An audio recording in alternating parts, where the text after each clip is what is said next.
This is how to increase and decrease the frequency of volume or audio in Capcut. Drop a like if this helps. Let's go.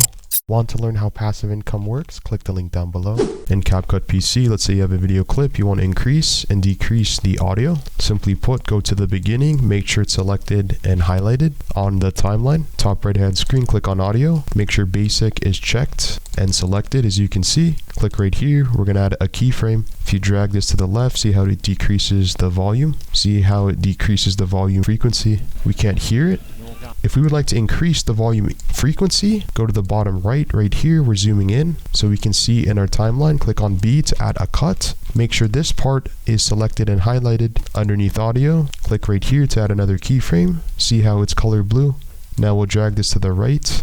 Now it increases the frequency of the volume. With the cross towards Matt. You can do the same things in Capcut. Just add cuts and increase or decrease the frequency by adding a keyframe completely for free.